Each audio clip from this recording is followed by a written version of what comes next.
Dice así la palabra del Señor. Dice el necio en su corazón no hay Dios. Se han corrompido, hacen obras abominables. No hay quien haga el bien. Jehová miró desde el cielo sobre los hijos de los hombres para ver si había algún entendido que buscara a Dios. Todos se desviaron, a una se han corrompido. No hay quien haga lo bueno, no hay ni siquiera uno. No tienen descrimiento todos los que hacen iniquidad, que devoran a mi pueblo como comiese pan, y a Jehová no invocan. Ellos temblaron de espanto, porque Dios está con la generación de los justos. Del consejo del pobre se han burlado, pero Jehová en su esperanza. Oh, oh, que de Sión saliere la salvación de Israel, cuando Jehová hiciere volver a los cautivos de su pueblo. Se gozará Jacob y se alegrará Israel. Ese ha sido, hermano, la lectura. Vamos a entrar en un tiempo de poder alabar al Señor y glorificar su nombre con las alabanzas. Voy a invitar a hermano Román para este tiempo. Gracias, hermano Claudio. Buenas noches, hermano. Les saludo en la paz del Señor. Vamos a alabar en esta noche al Señor. Vamos a cantar una alabanza.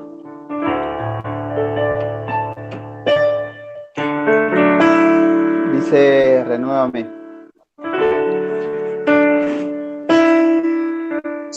Renuévame, Señor Jesús. Ya no quiero ser igual. Renuévame, renuévame, Señor Jesús. Pon en mí tu corazón, porque todo lo que hay dentro de mí necesita ser cambiado, Señor, porque todo lo que hay dentro de mi corazón necesita más de ti, porque todo lo que hay dentro de mí necesita ser cambiado, Señor, porque todo lo que hay dentro de mi corazón necesita más de ti, necesita más de ti, necesita más de ti.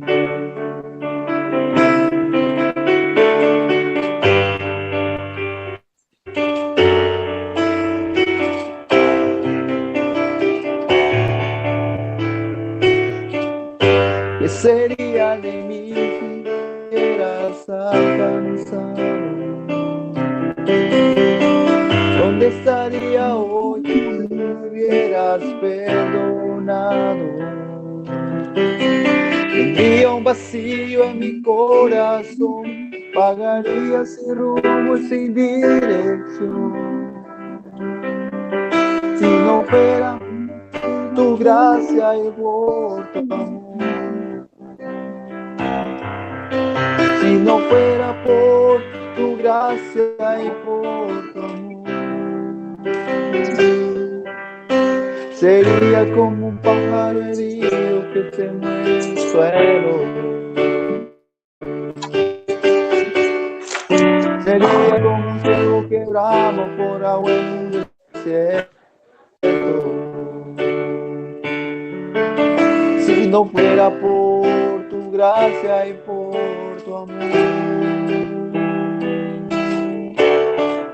si no fuera por tu gracia gracia y por tu amor, era por tu gracia y por tu amor.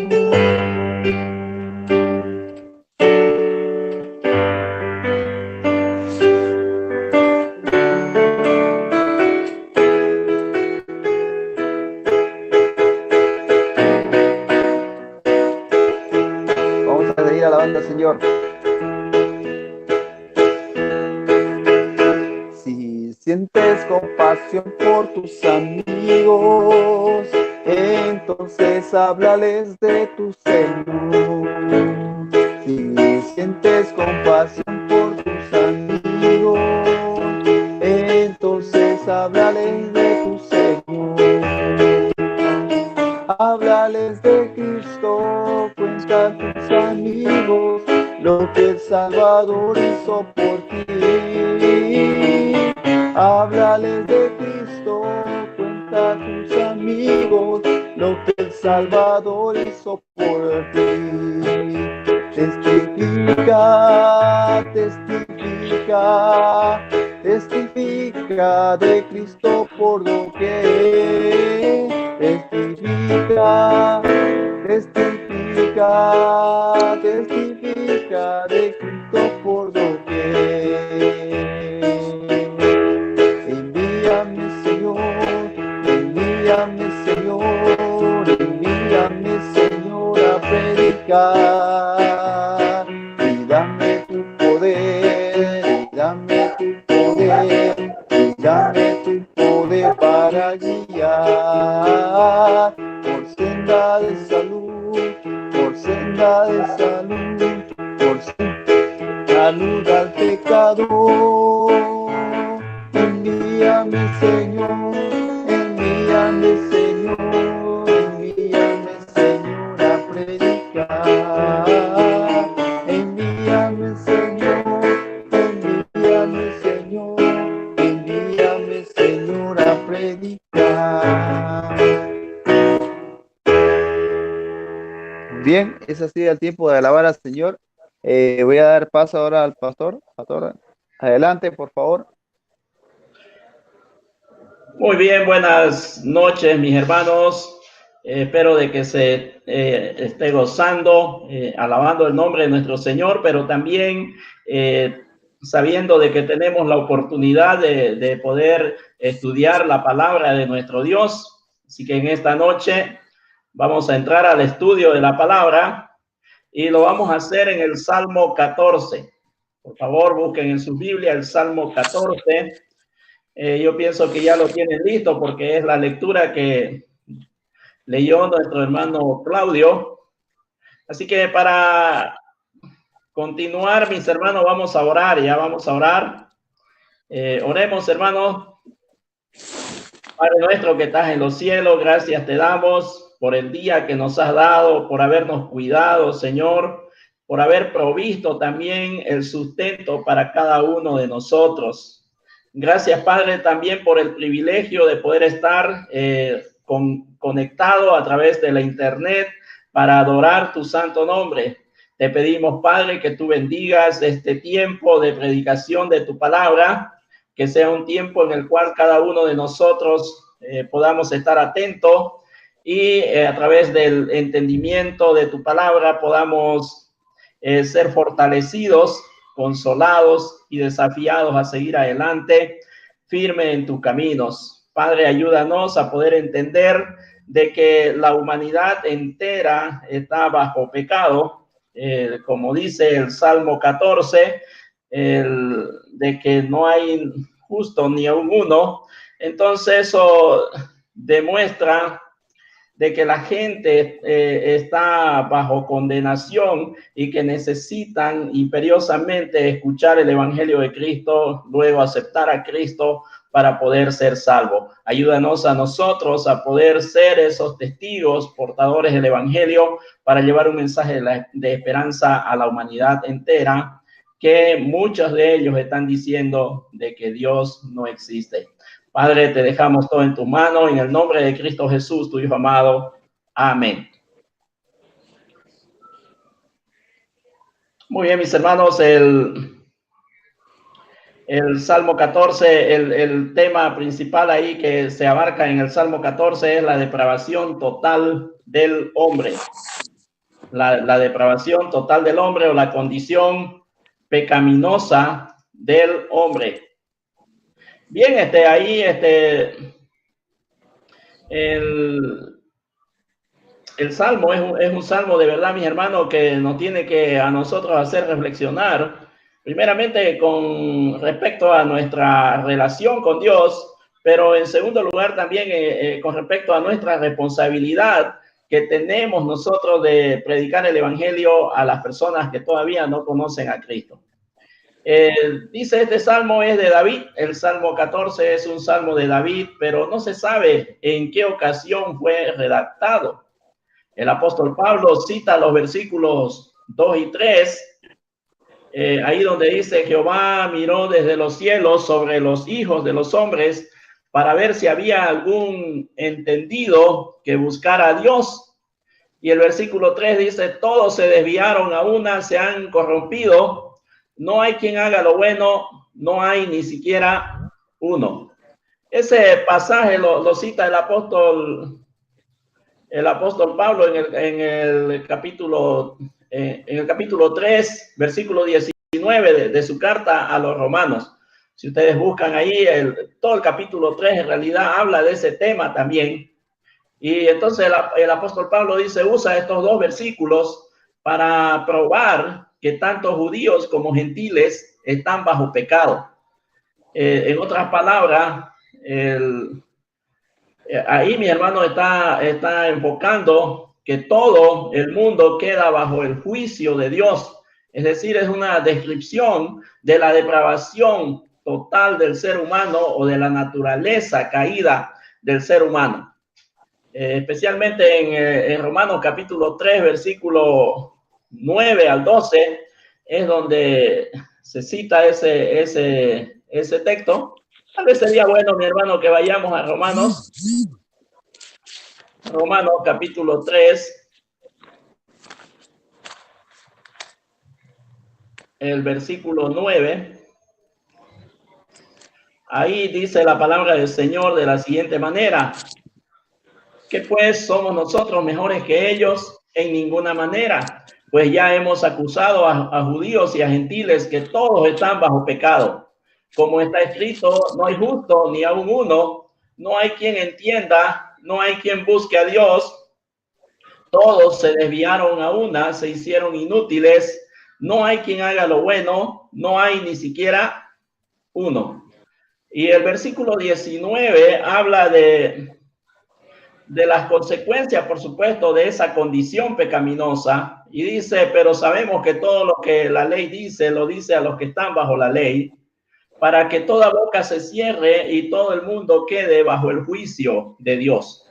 En otras palabras, mis hermanos, tomando en cuenta de que el hombre es pecador por naturaleza, entonces, si esa persona sigue así, si un ser humano sigue en esa condición, entonces lamentablemente está bajo el juicio de Dios, está bajo juicio, bajo condenación, y su destino final es el lago de fuego.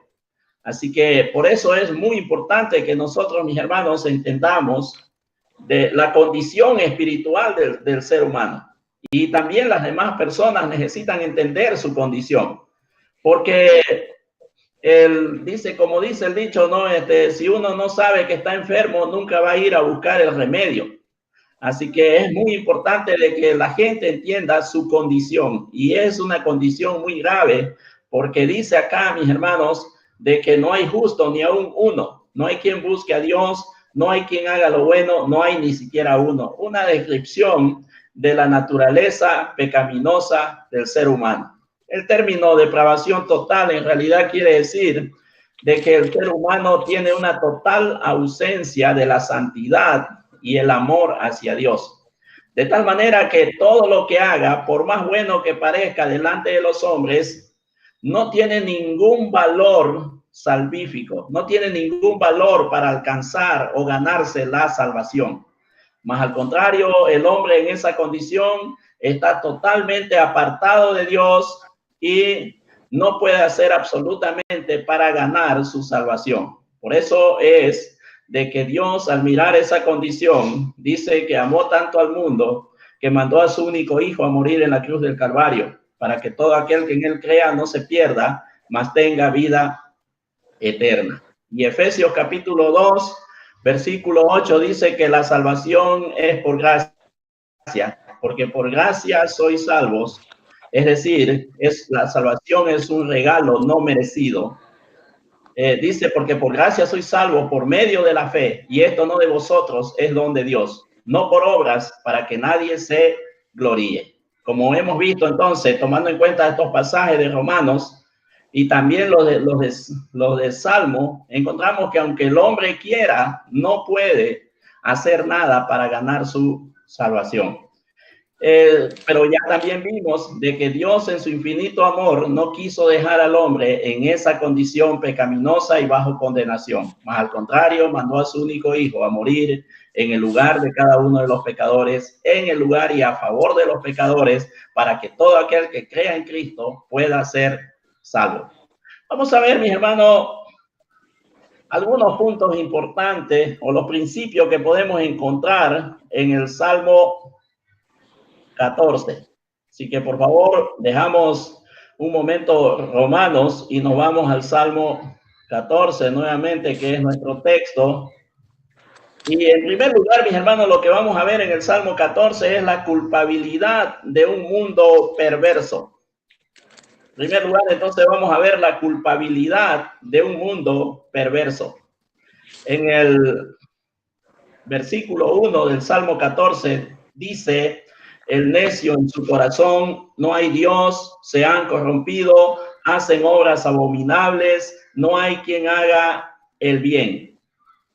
Dice, hermano, esta culpabilidad, dice, se presenta al menos de dos maneras.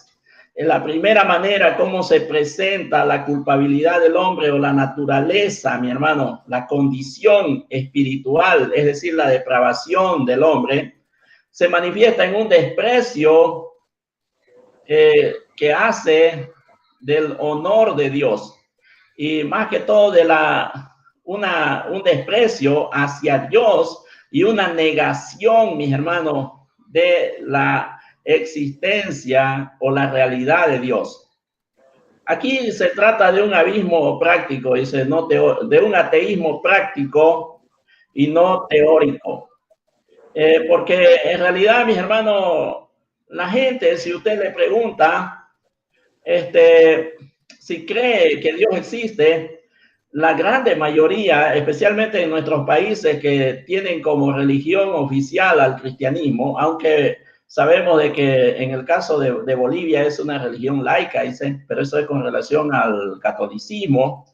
Y bueno, en realidad no hay una religión así específica, pero en la mayoría de los habitantes de Bolivia seguramente creen de que Dios existe. Y eso es, mis hermanos, en la mayoría de los países donde ha llegado el evangelio, donde se ha predicado el cristianismo, mis hermanos, la mayoría cree de que Dios existe. Si usted le pregunta, por ejemplo, a una persona que está borracha, seguro que va a decir, ¿no?, que cree en Dios. Y así sucesivamente. En realidad, la mayoría de la gente, hablando teóricamente, cree en la existencia de Dios. Sin embargo, hay un problema, mis hermanos, en lo que es la parte teórica, es decir, en lo que decimos y lo que hacemos. Entonces, en este caso, mi hermano, el Salmo 14 parece que está presentando más, no un ateísmo teórico, es decir, no tanto una persona que dice que Dios no existe, sino más que todo una persona que dice que Dios existe, pero que está viviendo como si Dios no existiera. Ese es el problema, mis hermanos, de la mayoría de la gente. La mayoría dice que Dios existe, pero vive como si Dios no existiera. Eso significa de que no está tomando en cuenta a Dios en su vida. Por eso dice aquí, se trata de un ateísmo práctico, no teórico.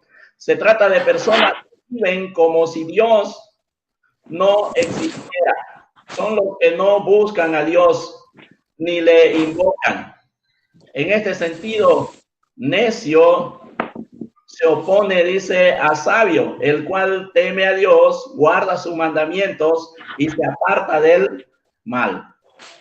Entonces, mi hermano, ahí más o menos esa es la idea, ¿no? Son personas que dicen que Dios existe, pero viven como si Dios no existiera, de tal forma que no buscan a Dios, no le invocan, no lo toman en cuenta en su vida, y por eso aquí se le llama necio en contraste a los sabios, porque el necio que hace no toma en cuenta a Dios en su vida, aunque dice que Dios existe.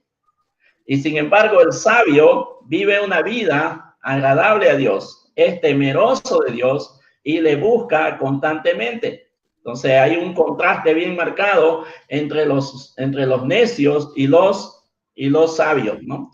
Por supuesto, mi hermano, que nosotros como cristianos tenemos que hacer una clara diferencia, ¿no? Con los incrédulos, y en este caso nosotros deberíamos de ser los sabios, porque se supone de que nosotros, mis hermanos, hemos conocido ya a Dios a través de Cristo Jesús, y entonces le tomamos en cuenta en cada momento de nuestra vida. Espero, mis hermanos, de que esa sea la realidad en nosotros.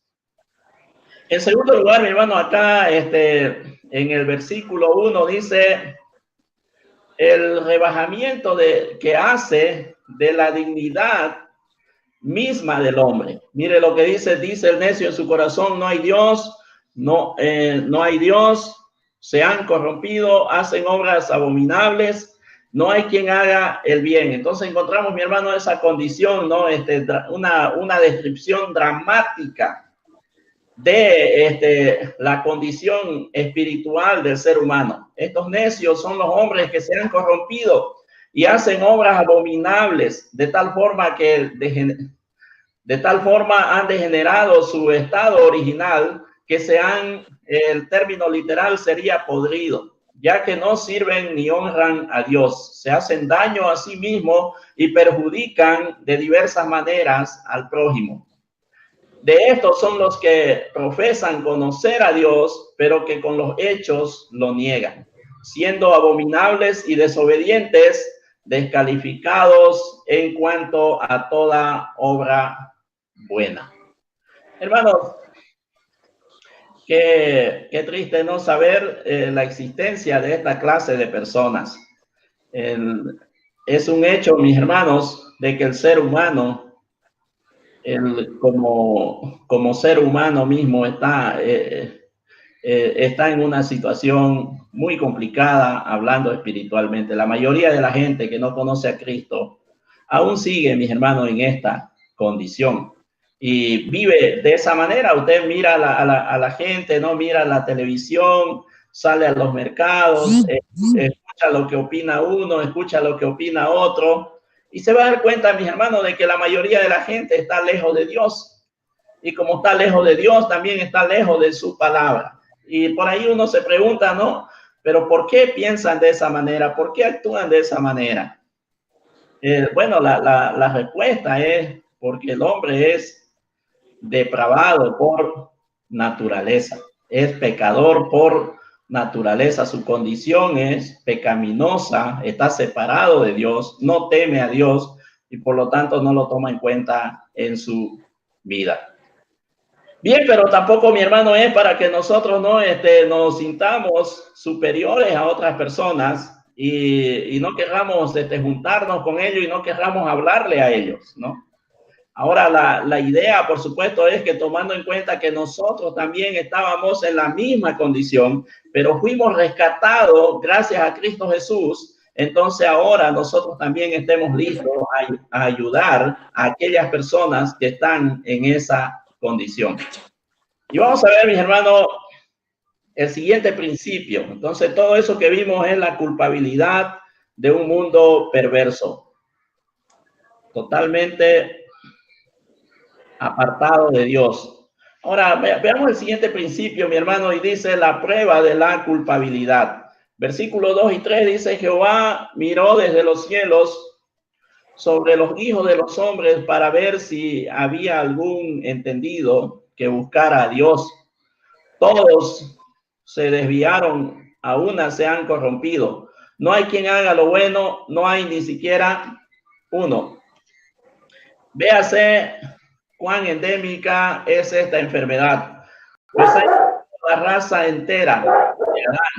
Dios mismo se constituye aquí el testigo de vista. El testimonio de Dios se basa en dos realidades.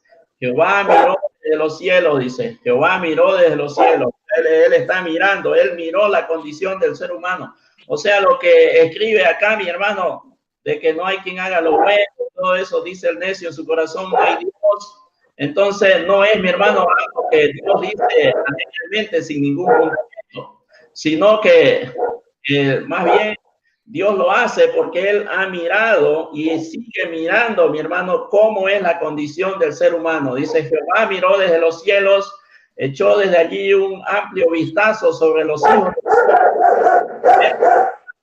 Alguno entendido, algún sensato o algún sabio que comprendiese su deber y su interés, que buscase a Dios y anduviese rectamente en su presencia.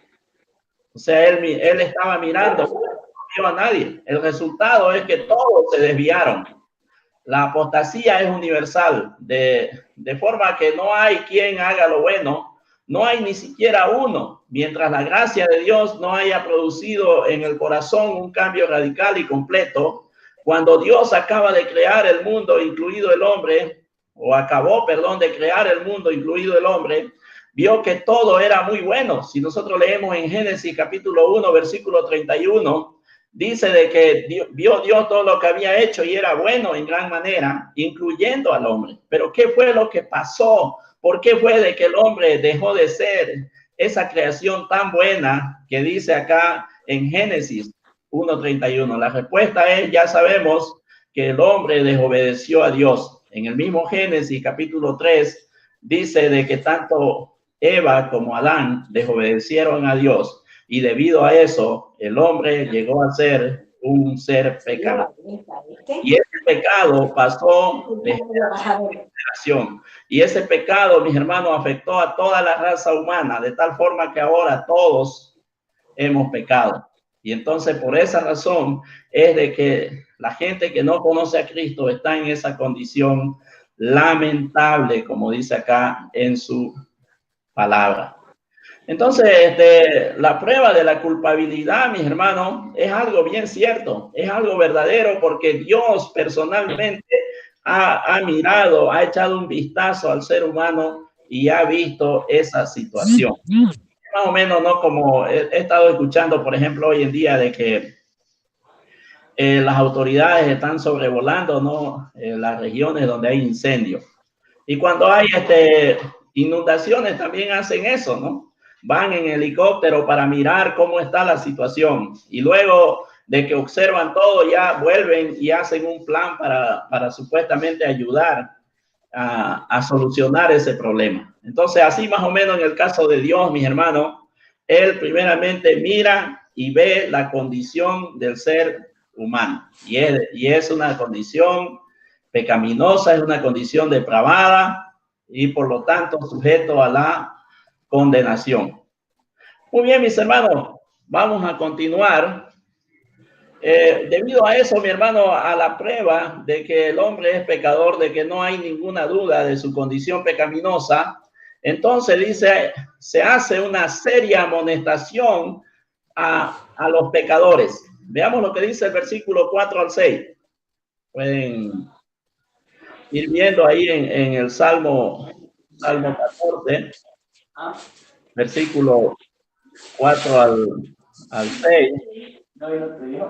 Ahí dice, mi hermano, no tienen discernimiento. Por favor, el que tiene su micrófono prendido.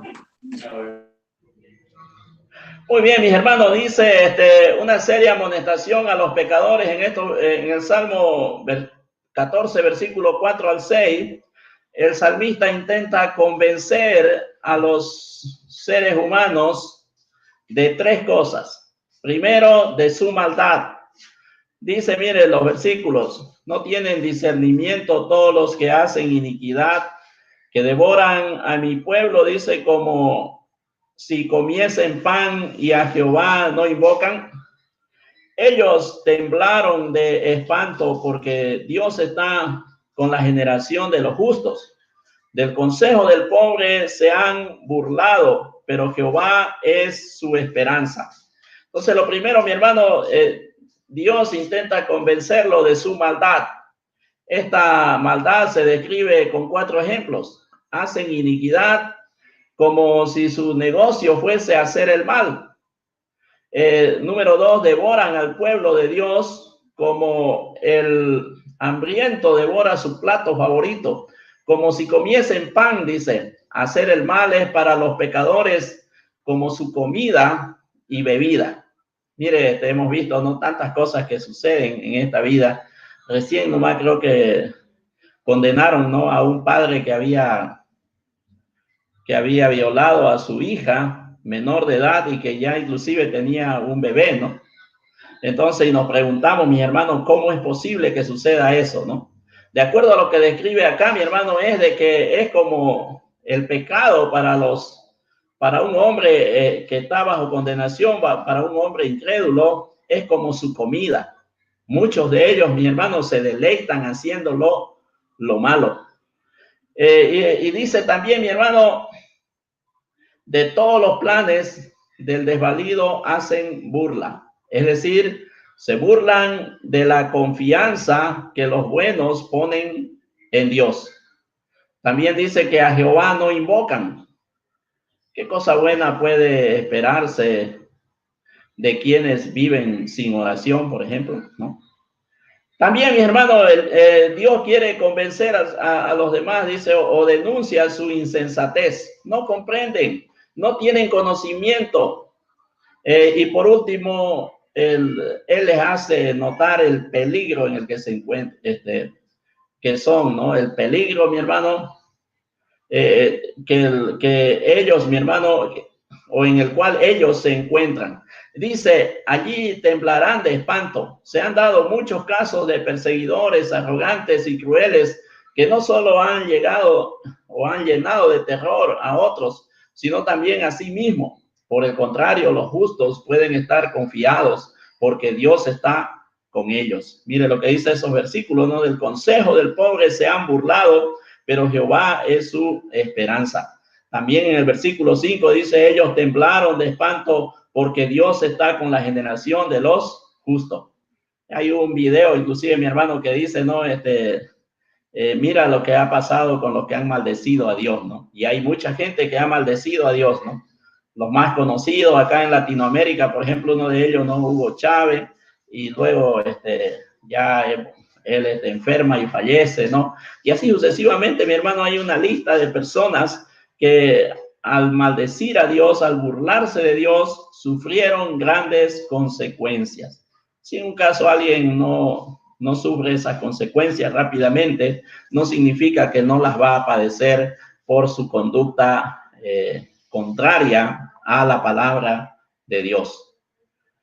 Bien, mis hermanos, ahora terminamos entonces esta meditación con el cuarto principio. Y el cuarto principio es, mi hermano, dice acá hay una oración de fe por la salvación de Israel. El salmista, mis hermanos, no se queda describiendo a la humanidad o la condición pecaminosa de la humanidad. No solo se queda, mis hermanos, describiendo la terrible condición espiritual del ser humano, sino que él, mi hermano, al final, él ve una esperanza o expresa un deseo, un anhelo también de la salvación del pueblo de Israel. O sea que nosotros, mi hermano, no simplemente tenemos que ir y decirle a la gente que de su condición espiritual, que están perdidos, sino que también necesitamos llevarle un mensaje de salvación. El versículo 7 dice, dice, ¿no?, que de Sión saliera la salvación de Israel. Cuando Jehová hiciere volver a los cautivos de su pueblo, se gozará Jacob y se alegrará Israel.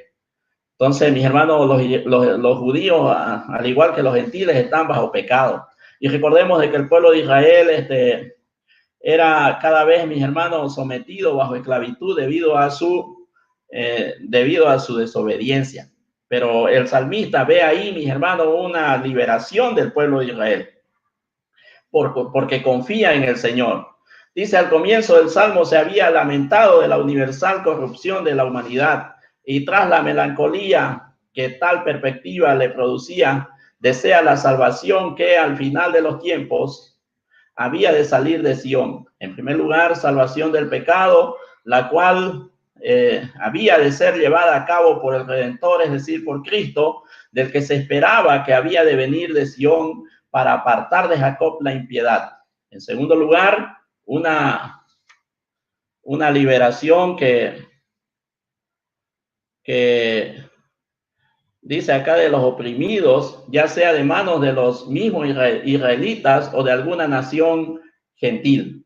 Mis hermanos, aquí está mencionando inclusive hasta una profecía, ¿no?, de la venida del Salvador. Si bien la condición del ser humano es de total depravación, pero siempre hay esperanza de la salvación. Y esa esperanza solamente está en Dios, porque Él desde un principio, desde que el hombre pecó, mis hermanos, Él anunció la venida de un Salvador. En Génesis 3:15 ya se menciona, mis hermanos, la venida del Mesías. Y Él cumple su promesa. Y sabemos de que Cristo vino, mi hermano, se hizo hombre, dice, y murió en la cruz del Calvario por nuestros pecados, para que todo aquel que crea sea salvo, sea libre de la condenación eterna. Entonces, mis hermanos, este salmo en realidad, en primer lugar, mi hermano, nos va a hacer notar de que nosotros, o quiere hacernos notar de que nosotros no cometamos el mismo error de los incrédulos, viviendo un ateísmo, ya sea teórico, pero principalmente práctico. En el caso de nosotros, mis hermanos, que ya hemos creído en Cristo, entonces no solamente quedémonos en decir que creemos en Dios, sino que también lo tomemos en cuenta diariamente en nuestra vida. Pero además de eso, mis hermanos, este salmo también nos muestra de que el ser humano está perdido, está bajo condenación. Y nosotros que ya hemos sido libertados, tenemos la responsabilidad de anunciar un mensaje de esperanza para las personas. Así como el salmista ve de que de Sión iba a salir un redentor y de que el pueblo de Israel iba a ser libertado, entonces, mis hermanos, de la misma manera nosotros tenemos que ir y predicar a la gente de que ese redentor ya vino y murió en la cruz del Calvario por nuestros pecados, que murió, fue sepultado, pero al tercer día resucitó, ascendió al cielo y está a la diestra del Padre, y desde allá va a venir por segunda vez. Entonces, mis hermanos, nosotros tenemos que enseñar ese mensaje. Tenemos que proclamarle a la gente de que en Cristo hay salvación. No hay otra manera de ser salvos. Recordemos que Hechos capítulo 4, versículo 12 dice, y en ningún otro hay salvación, porque no hay otro nombre bajo el cielo dado a los hombres en que podamos ser salvos, solamente a través de Cristo. Cristo mismo dijo, yo soy el camino, la verdad y la vida. Nadie viene al Padre sino por mí. Entonces, mis hermanos, sabiendo nosotros de esa realidad, vayamos y prediquémosles a la gente de ese mensaje de esperanza. Vayamos y démosle ese mensaje, mis hermanos, porque nosotros ya hemos sido rescatados de la esclavitud del pecado. Amén, mis hermanos.